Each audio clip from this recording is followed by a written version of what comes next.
Never run out of battery again with the INIU portable charger, the slimmest 10,000 milliamp hour power bank that keeps your devices charged on the go.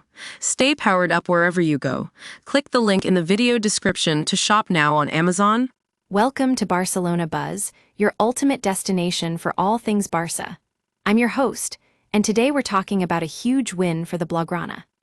So, you might have heard that UEFA was ready to slap Barcelona with a massive €60 million fine over their financial dealings in 2022. That's right, folks, we're talking big bucks here. But as it often does, football has a way of surprising us, and this time is no exception.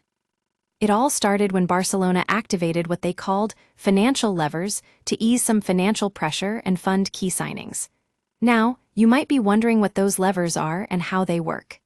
Essentially, the club sold off some assets that weren't quite as valuable on paper, but made up for it in terms of cash. And let me tell you, it paid off. Barcelona's plan was to post a positive balance for the 2022-23 season, which they did. But UEFA didn't see it that way. They thought these financial levers were some sort of trickery, and that the club was breaking fair play rules by doing so. And boy, were they ready to come down hard on Barcelona. However, Barcelona's president, Joan Laporta, is no stranger to negotiation. He sat down with UEFA president Alexander Ceferin and made some strong arguments on behalf of his team. And, in the end, it paid off. The proposed €60 million fine was reduced all the way down to €15 million. Now, you might be wondering why that's such a big deal. Well, for one, it's huge financial relief for Barcelona.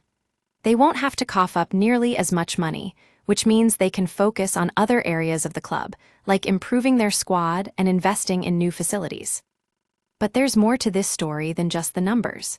It also says a lot about Barcelona's governance model and how it differs from other clubs. Unlike most European clubs, Barcelona is not a sports public limited company, which means they can't inject cash through share capital increases like others. Instead, they've developed their own unique financial system that works for them. And here's the interesting part. La Liga, Spain's domestic league, had no issues with these financial levers at all. In fact, they even approved of it, but UEFA was having none of it. So, what can we take away from this story? Well, first and foremost, it shows that even in football, negotiation is key. Barcelona's president didn't back down, and his team came out on top. Secondly, it highlights the complexities of financial rules in European football. While La Liga was okay with Barcelona's financial levers, UEFA wasn't.